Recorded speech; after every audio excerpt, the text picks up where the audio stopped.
Welcome to Come and See, your podcast for finding truth in a world of chaos. Brought to you by All for Jesus Living Waters Ministry. With host and founder Richard Case and co-host and retreat leader Kathy Ricconi. Join us every weekday at this time to discuss news, spend time in the Word, and receive answers to your personal questions about living life in God's truth. And now your host, Richard Case.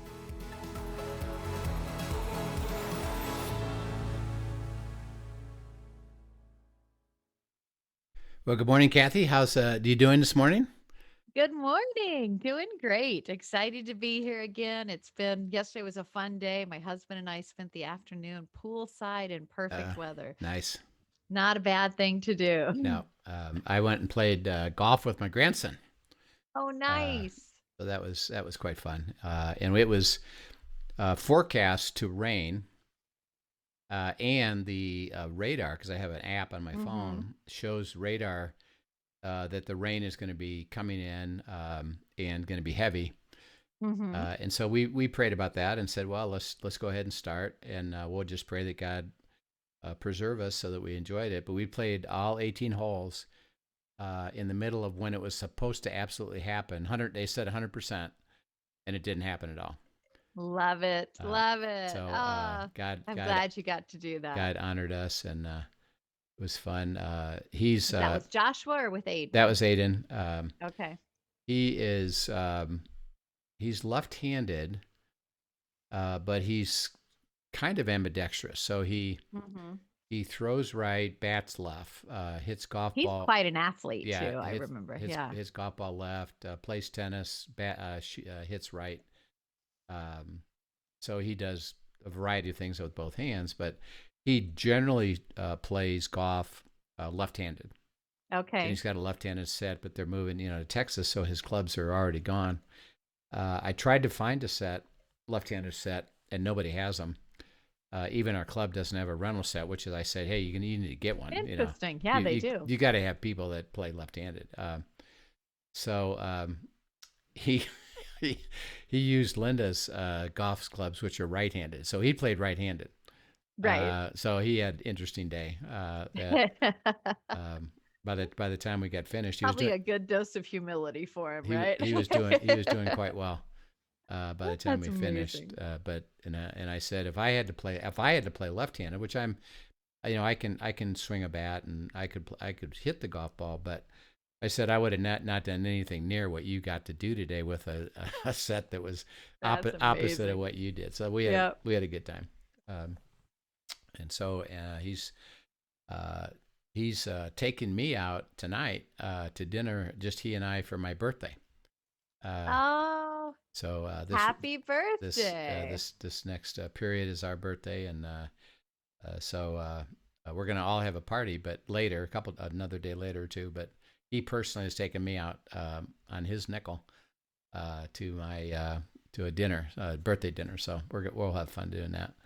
What a precious thing to do! Yeah. What a great memory for the two of you. Yeah. I love that. Yeah, it's going to be fun. Now you're not going to go back to that restaurant that doesn't have the cheesecake that you like, or the things. We're not going sauces, right? We're not going to the.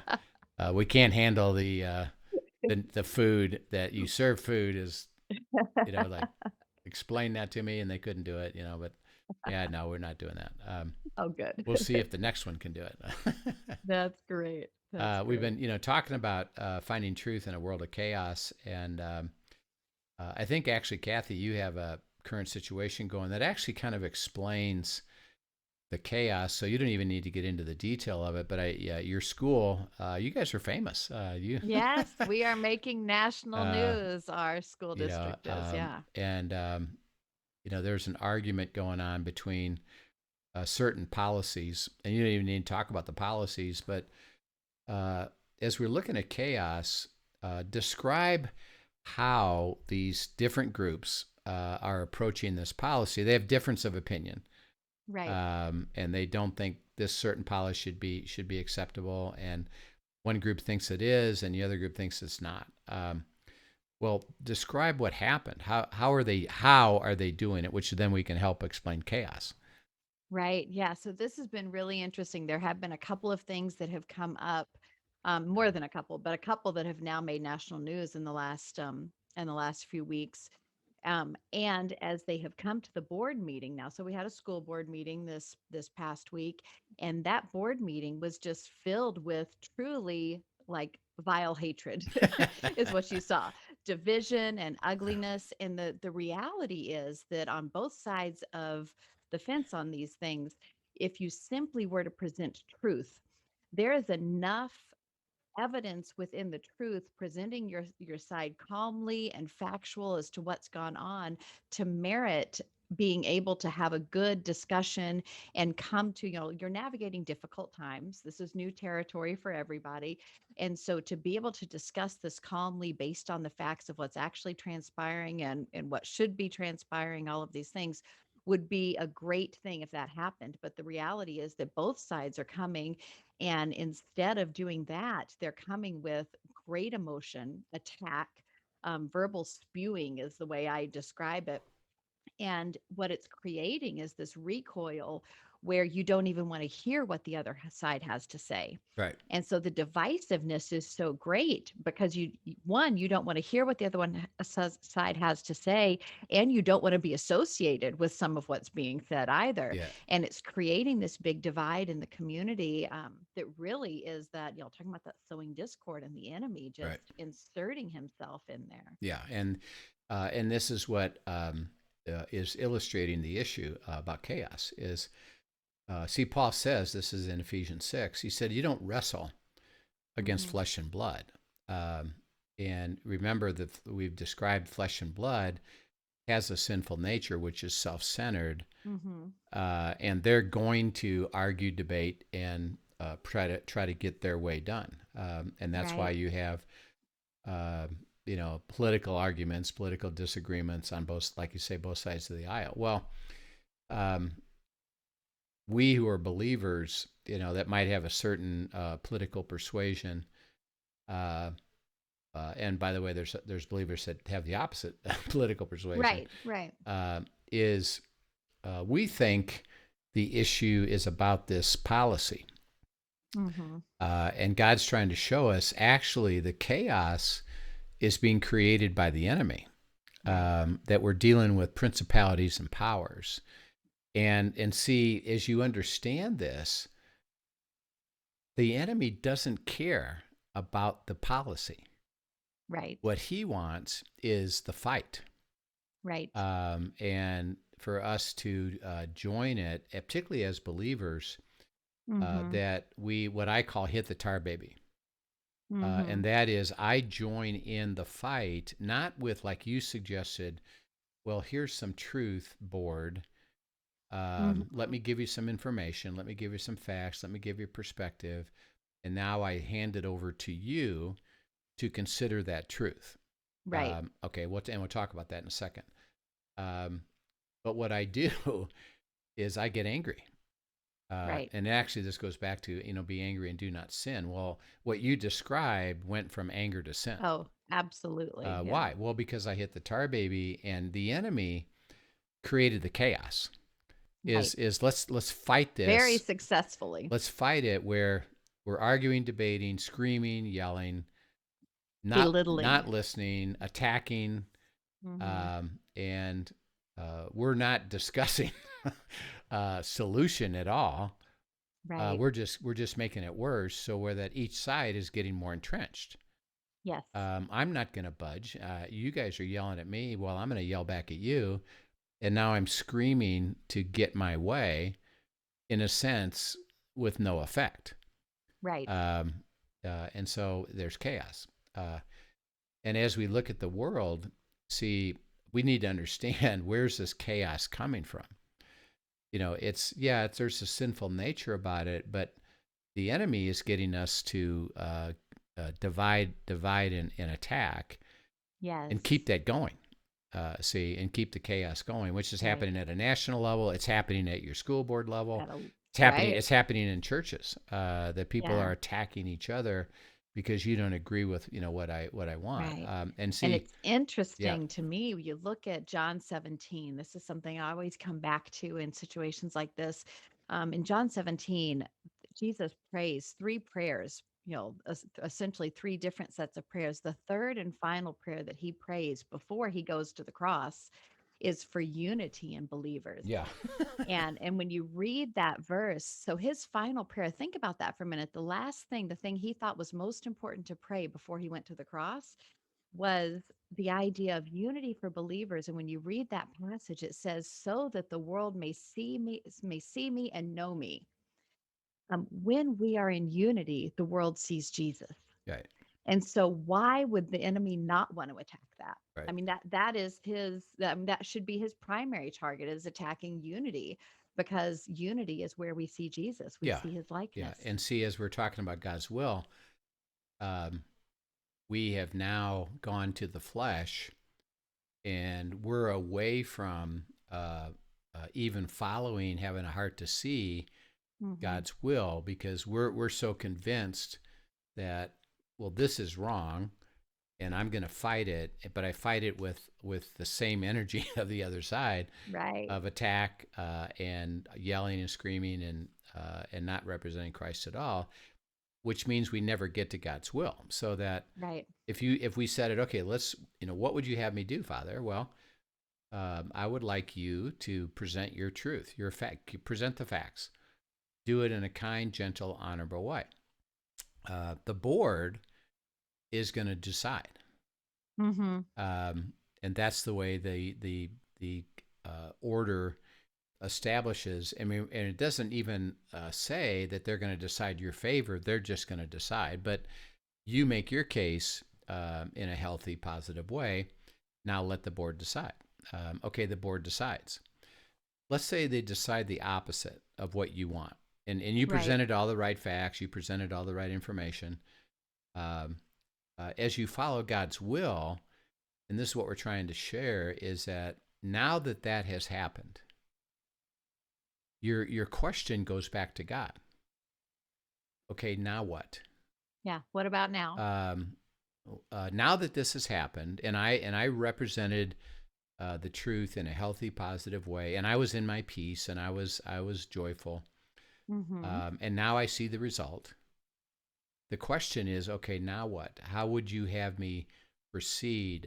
Maybe this is going to impact my child in school, and I have to try to establish how I'm going to have them interact with that, or I'm going to have to make sure I spend time with them at home talking about it, or yeah, maybe we should think of sending them to a Christian school. And it's just a matter of God knows the answer.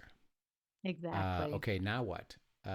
Yeah, now that this happened, now and see, this is where we get confused about God's will, because I know, and I've had groups of people that I talk to.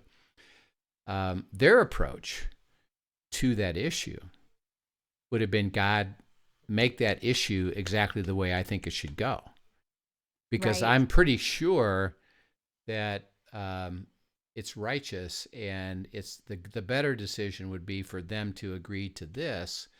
God, make that happen. And in fact, we assume that the enemy won if it doesn't turn out the way we thought it should turn out. Yeah, yeah. And so our prayer is, well, make that happen and change it, and make sure it gets changed.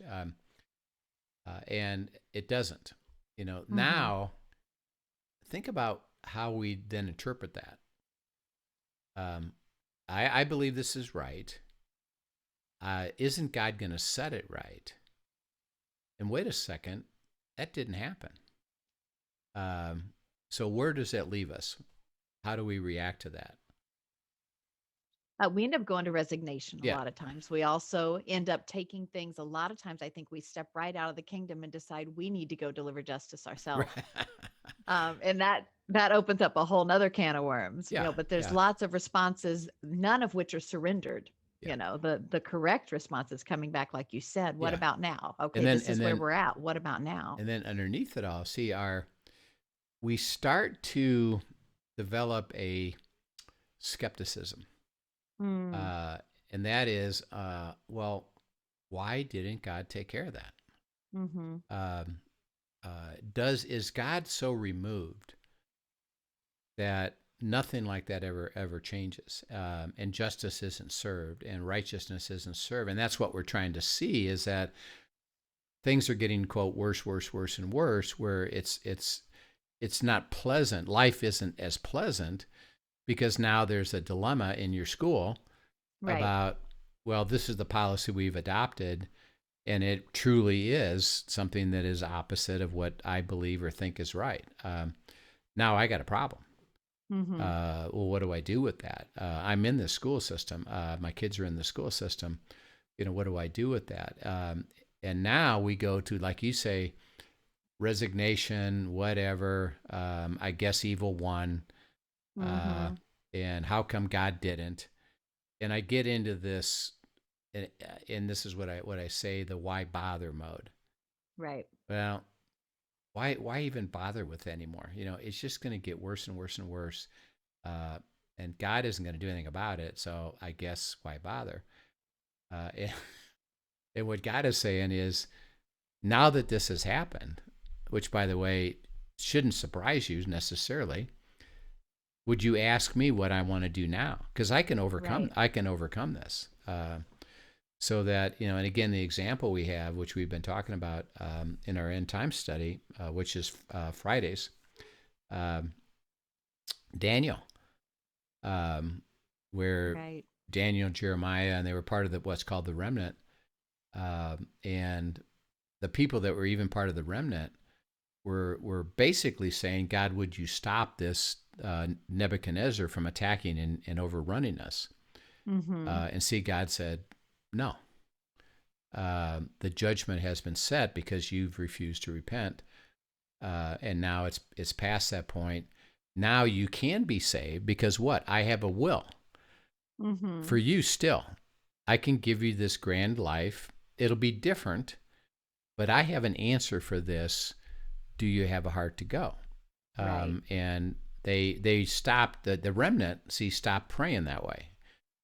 By the way, that's what he told Jeremiah. Tell him to stop praying for the judgment to stop. It's happening. It's going to happen.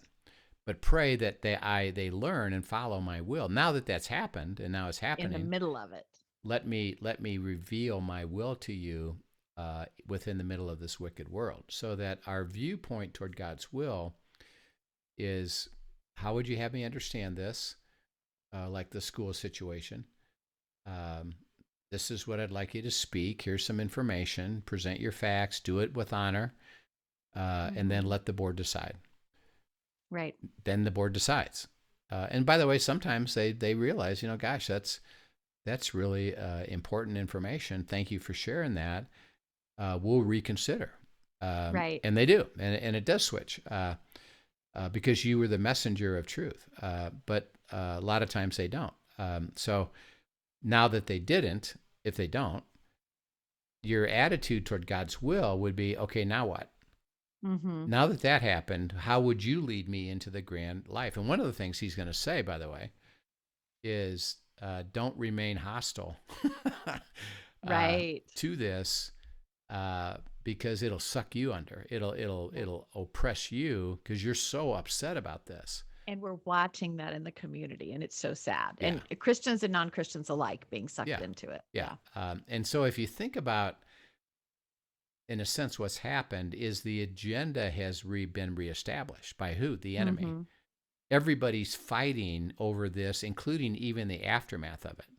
Mm-hmm. If the board decides a certain thing, then all people are going to still fight about it. Yeah, right. But woe is me, and this is awful, and I've got to fix this, and I'm gonna. Because why? Well, the agenda has been set by the enemy, as opposed to say, well, God, what would you have me think about this? Right. Don't worry about it. Let me show you this way for you to have freedom in your heart, for you to see the truth, and then I'll guide you further into the solution if you have a heart to go. Mm-hmm. So it's it's a great example of why Kathy and I are doing what we're doing, is finding truth in the middle of chaos. Why? Because it's everywhere. Right. And it's getting more divisive, not because of the policies are part of it, but It's more the enemy and the Yes. work of divisiveness and anger and frustration and irritation that we just keep getting riled up. Because why? Well, we're not seeking God in the middle of, okay, now what? Right. And see, our heart would be make the world back to the Garden of Eden. And we don't have any evil, and we don't have any difficulty, and everything is righteous. And God said, well, that's not going to happen because the world is evil, and the authority has been handed over to them by Adam and Eve, Right. by you, mankind. And so you're going to be living in that territory. However, I have a will. Actually, we can talk about that as we look specifically. We've said that he's my shepherd, and my sheep hear my voice, so that we're listening, hearing, understanding the answer to these questions. Right. Okay, how would you have me do this? Do it this way. The outcome was negative for me. Now what? Well, guess what? we have to hear Right. what he has to say about that. Otherwise, and again, this is why it's so critical to understand God's will. Otherwise, in a sense, his will doesn't matter, because if we can't hear it, Right. and these specific answers, even in the case you're presenting, okay, how would you have me present information in this board situation? And then let's say they give a negative outcome, well, now what would you have me do? And what are you going to do? Right. Well, if we can't hear it, then the answer is, well, I'll never actually know the answer to those questions. Therefore, there must not be God's will that matters. So I guess I'm left to doing this on my own, and I'll figure it out, because there really isn't a will. Why? Because I never can hear it, and that's why I said, well, my sheep hear my voice.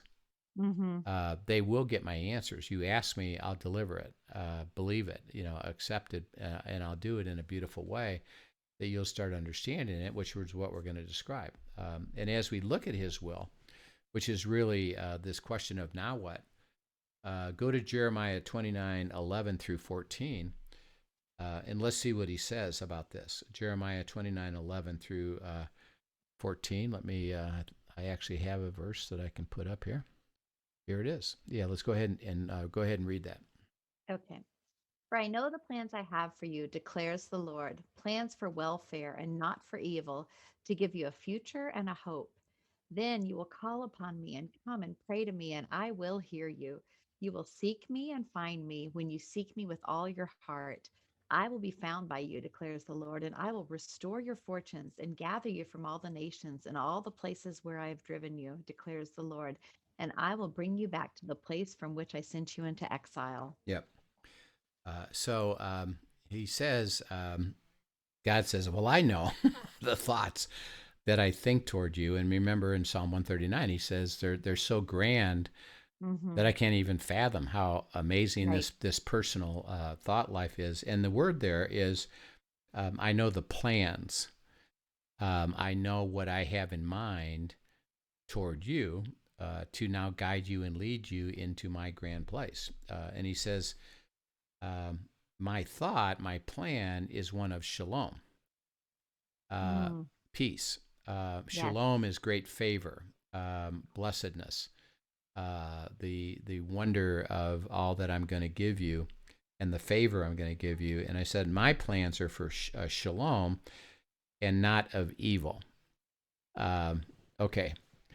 Well, the word evil there is a really interesting one, because, and we talked about it. We just talked about it, that behind everything is the principalities and powers, Satan and the demonic. He said that's what you're really dealing with. And so we can look at that and say, well, that's evil. Yep, it's evil.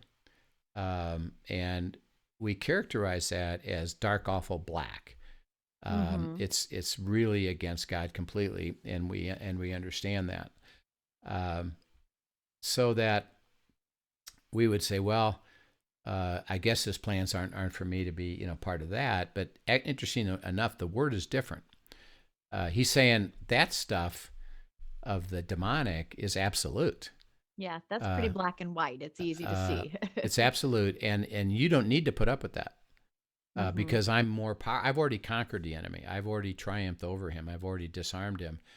When you're Hmm. walking with me, we're not going to have Satan present there, and I'm gonna do it. But remember, Satan uses people, uses situations, causes chaos.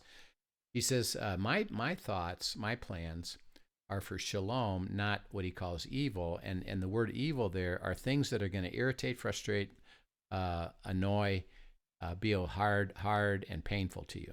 Right. And don't we see a lot of those? Yeah. Oh yeah. And remember, so think of the depth of that. Is Jesus said in John 16:33, in the world you're going to have what? Trouble. Things that annoy, frustrate, irritate, and Hmm. oppress, and are difficult for you. But God says, see, my plans are to move you out of that. My plans are Hmm. to resolve those things. My plans are to not allow that to dominate your life. Are you going to experience it? Yes. But it's not going to characterize me. So that, the situation you described with the school board and the anger that comes up with it, and Hmm. now everybody's focused and frustrated about that, and they live a frustrated life because they're allowing that annoyance to Right. dominate their heart. Hmm. And God says, well, given that annoyance, I'm going to lead you, because my plan for you, and by the way, this is personal, is going to lead you to shalom. And Hmm. now, as we let me try to characterize it one more time. It's not removing us out of this world, Hmm. which is what we would like. Just fix everything. Hey, make that board have the right decision. Then my life will be easier and I won't be annoyed. Isn't that a good thing? And God says, no, in the middle of these difficult things, which is going to remain, I can lead you to a place of shalom, and the Hmm. things aren't going to irritate and frustrate you because I'm going to resolve those for you. And Right. it's going to include my heart, my understanding of that, my progress of that, and what I do with it, and because I'm going to speak to this and show you the truth of this as it relates to your heart, and it's this combination of guiding you into that truth, Right. so that okay, I'm angry about this situation. Father, how would I be led so that I don't sin with this? Hmm. Okay, well, let me take you to forgiveness. And then let me help you understand the answer so that this decision that is being made by the school board isn't going to keep you in a state of irritation, because Right. I'm going to do something. I'm going to show you something Right. different.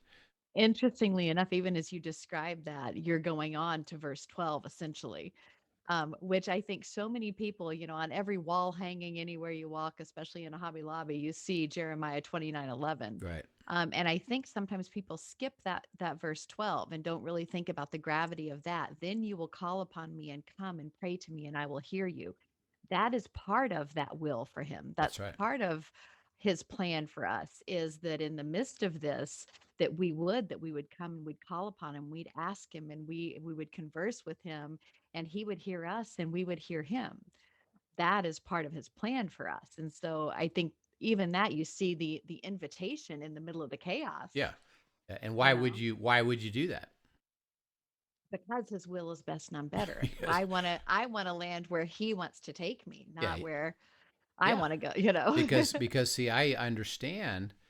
Well, you have the answer, Right. and your will is best and none better, Yeah. and you're not going to leave me in oppression and Mhm. annoyance.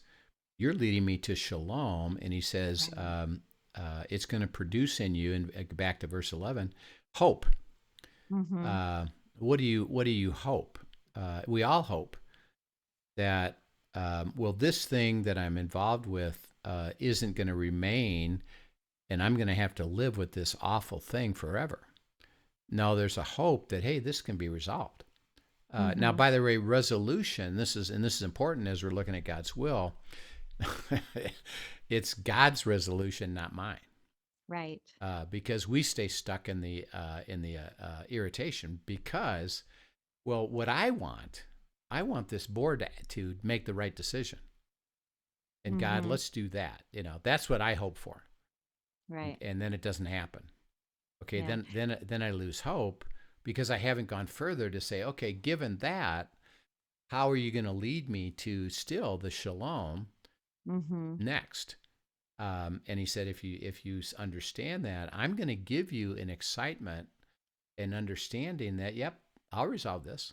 I'm going to share. Right. I'm going to share with you how to live this beautiful life, and you'll realize that you'll come to me and ask me, and I'll communicate that to you, because you're going to say, okay, now that this happened, what next?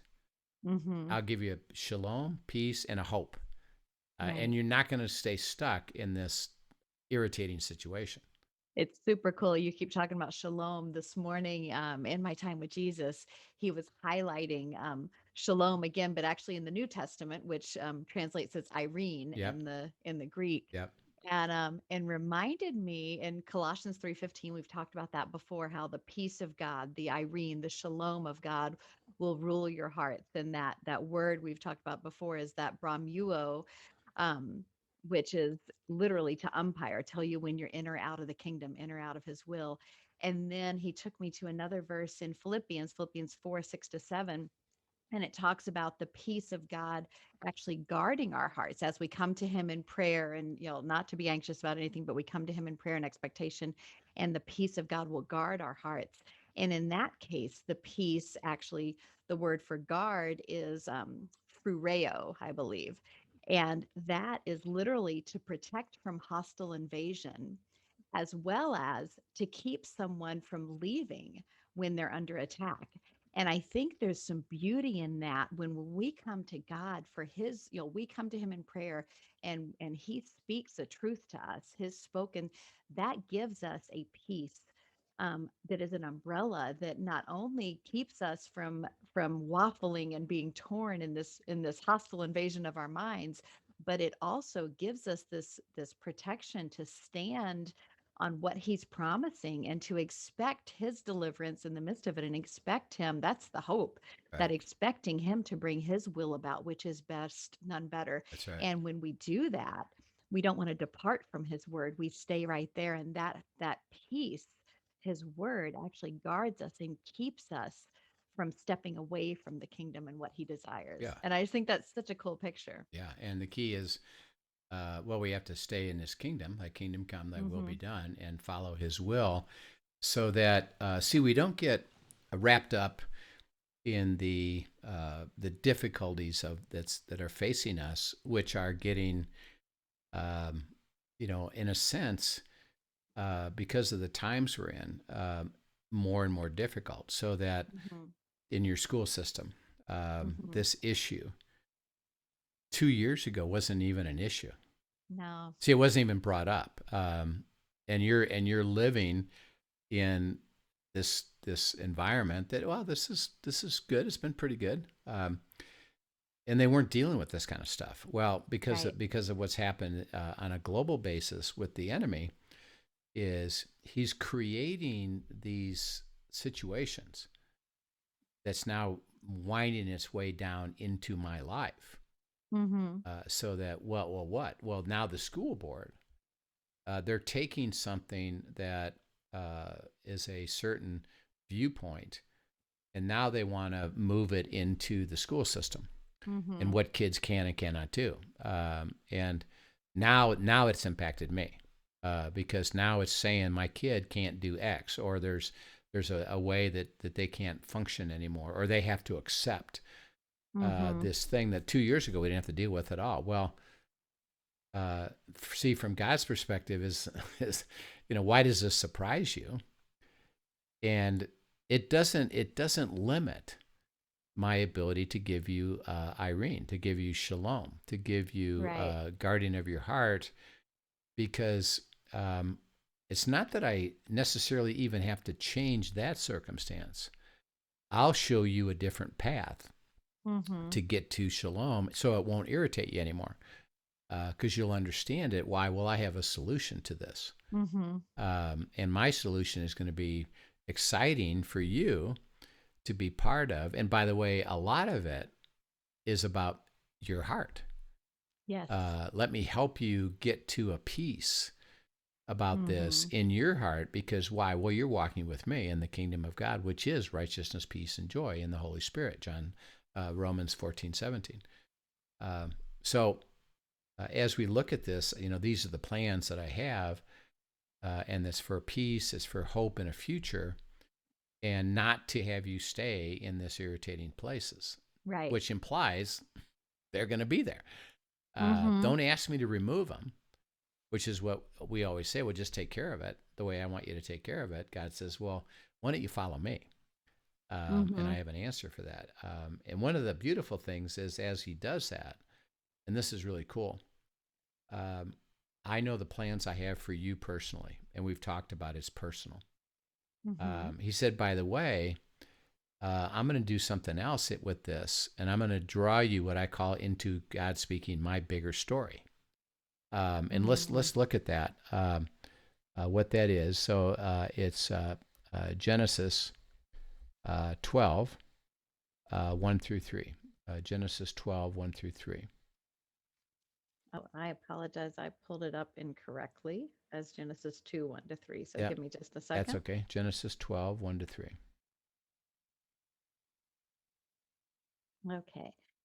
Now the Lord said to Abram, go from your country and your kindred and your father's house to the land that I will show you, and I will make of you a great nation, and I will bless you and make your name great, so that you will be a blessing. I will bless those who bless you, and him who dishonors you I will curse, and in you all the families of the earth shall be blessed. Yeah. So he says that um, what I'm going to do is provide you the life of the covenant, which starts with Abraham, and then we'll see this all the way through Scripture, that we're the recipients of that through Jesus Christ. That's in Galatians 3, by the way. Mm-hmm. So he basically lays it out, and he says, now, as I lead you to my plan that I Mm-hmm. have for you, which is a hope, shalom, and a future, and not to live a life of irritation. That's my plan for you. I'm going to bless you. Mm-hmm. With what? My plan. What's my plan? Shalom, favor, a heart of joy, a hope for it's, Mm-hmm. my life is going to be exciting and adventurous, and you're not going to be living with this irritation. He says, I'm going to bless you. Okay, while you become blessed, he said, I'm going to make you what? A blessing. A blessing, so that it's a flow through. So Mm-hmm. my will is a flow through. And that is that while you're experiencing this, Mm-hmm. you are going to be called by me to do kingdom work, because you're going to join my bigger story, which is this unique thing of it's personal to you, Mm-hmm. because your life is around your stuff. You got decisions, you got circumstances, you got issues. You got people with a school board issue. Well, that's unique to you. While I'm doing that, God speaking, I'm also bringing about my purposes Mm-hmm. in a bigger way, which is to expand the kingdom, and to have more and more people join my kingdom to counteract what's going on in the world. Right. Because we have authority over that, which we'll talk about. He said, so while you are being blessed, you then become a blessing. And my will is both. I'm working Mm-hmm. both sides of this at the same time, which is a beautiful thing, is that, well, I'm being drawn into something bigger than myself, which that ought to be Mm-hmm. fun. It is involving me, but it's not self-centeredly me only. So that, yeah, just give me the blessing. Right. And I'll consume the blessing. He said, no, you can't, interesting enough, as I'm leading you in my will, if you take that position, yeah, just take care of me. He said, it stops, Right. because no, it's a flow through. I'm going to use you to bless others, to invite others, to give things away that you're learning. And again, the simplicity of that is really beautiful. In order for you to be a blessing to somebody else, what Mm-hmm. has to be true? You have to be being blessed by Yeah. him. See, you have to be receiving what God has in mind. That's Mm-hmm. why walking in His will is so critical. Is that I'm doing both things. I'm giving you a beautiful path. That Mm-hmm. path is in my kingdom, and guess who's along that path? Other people. You're going to invite them to begin to realize the same thing, so that they have my will, and my will for them will be unique to them, Mm-hmm. and I'm going to call them to be a blessing, Right. and it's going to multiply. That's how it works. So that's why He said, I need you to walk with me. I can't make you a blessing if you're not receiving the blessing. Mm-hmm. And that's interesting for us to understand, because, well, aren't all these people that are working for you, and they're suffering, they're struggling, they're annoyed, they're frustrated, they're yelling, they're screaming, but they're working for you? Isn't that a blessing? And God says, Mm-hmm. actually not. They're not being blessed, and they're not experiencing giving it away, because they're not, what they're giving away is not of me. Right. They're Um, acting in the flesh. they're They act haven't consulted him. Yeah, Yeah. yeah, they're acting in the flesh, and it's actually harming my purposes of the kingdom of God, because how I Right. function and what I do with the okay, now what? And you stay in peace, stay in, let peace umpire your life. You start to see things differently. So I have an Right. example, a guy that I'm executive that I'm discipling. He's got a few annoyances Mm-hmm. that are going on, and he properly talked about it. I got upset about it, and it bothered me, and these are things that aren't right, um, and so we kind of went through this of, well, um, are you willing to understand that the nature of this is principalities and powers? Mm-hmm. And as he thought about that, it's like, oh, okay, yeah, okay, I can see that differently now. I can understand there's a spiritual dimension.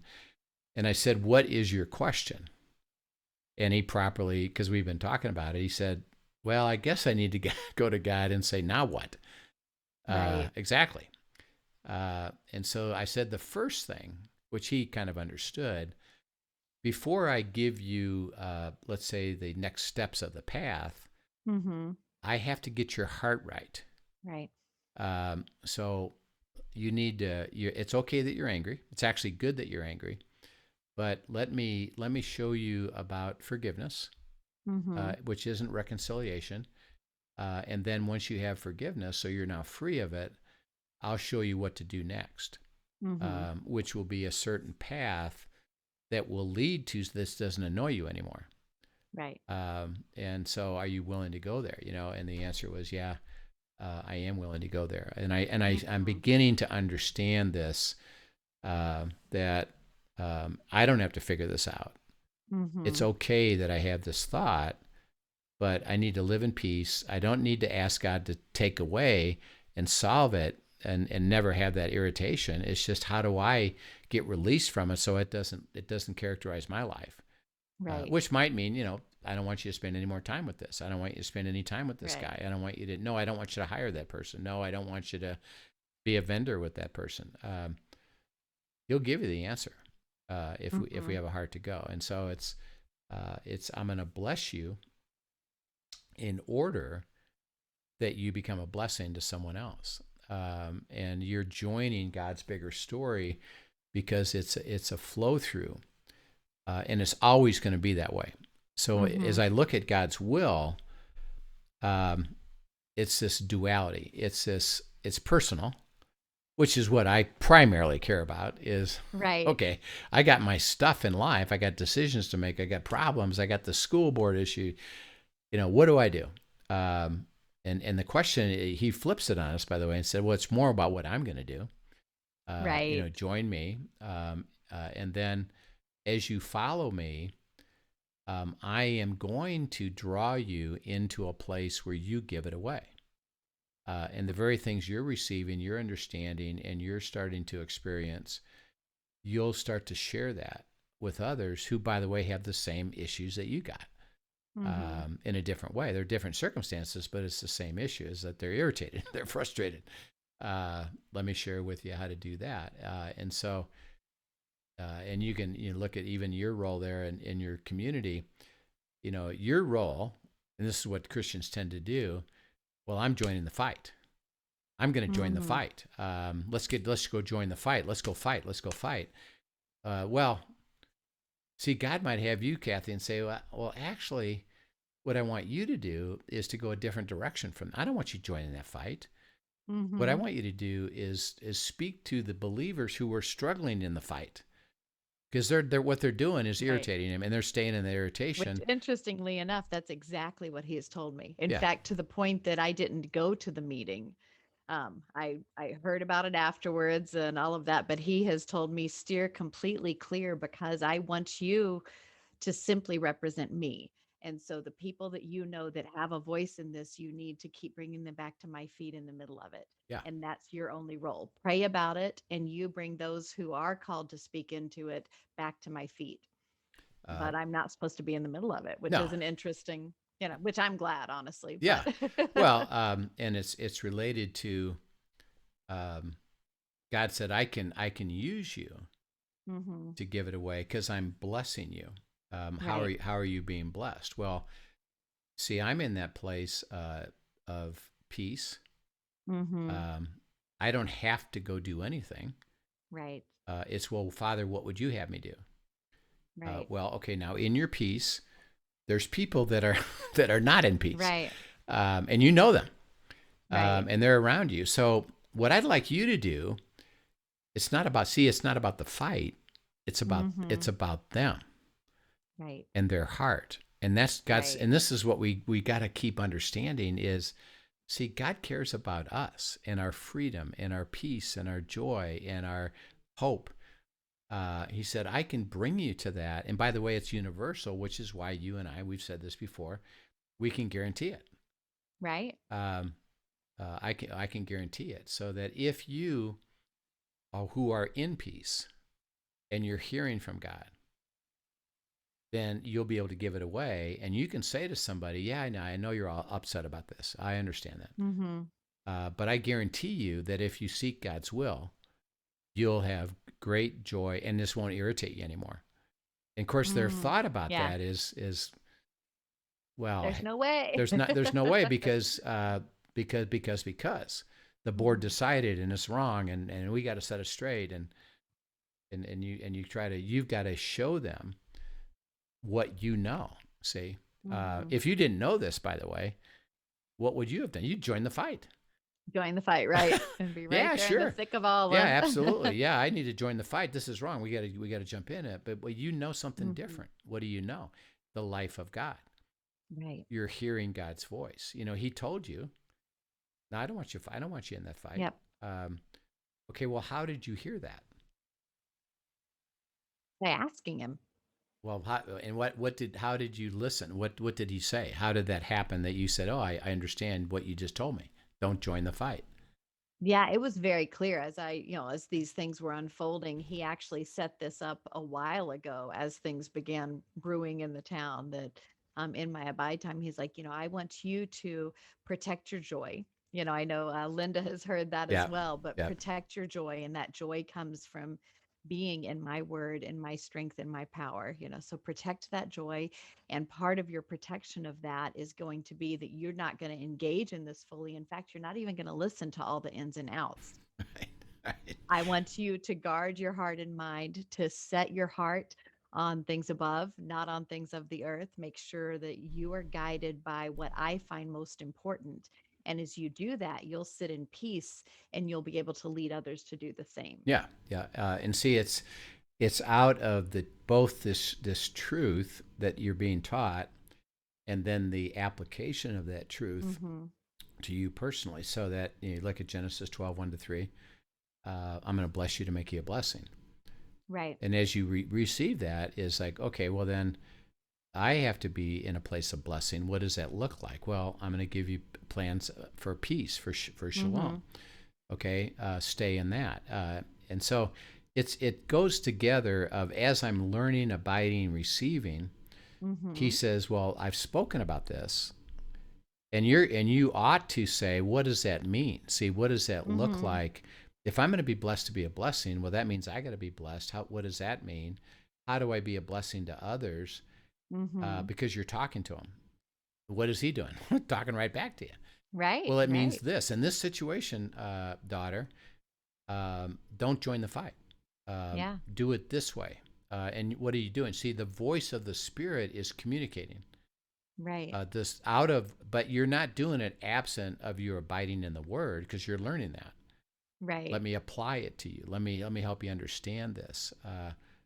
And that's the beautiful way that it goes. So as we have come to the end of our time today. That went quick. It did. And it was a great example that we got to understand. Again, you might have some questions about God's will. How does it work? In a situation that you might be facing, you're involved in the fight. And wasn't that I thought maybe that was a good idea. I'm not so sure. Send the questions in, make comments on the YouTube, send the questions to AFJ Ministry, questions at afjministry.com, questions at afjministry.com. And we'll pick it up and try to help understand these things, but we'd love to hear from you. And we keep being excited about sharing these beautiful things of God. So, yeah. And if you have found today encouraging, please be a friend and tell a friend. Pass on the podcast to others. We are excited to see our audience growing and just to be hearing how God is moving and changing lives right now. So thanks for joining us. Yep. And we'll pick it up again tomorrow out of this aspect of blessed to be a blessing. Excellent. Have a great day. Yeah, you too.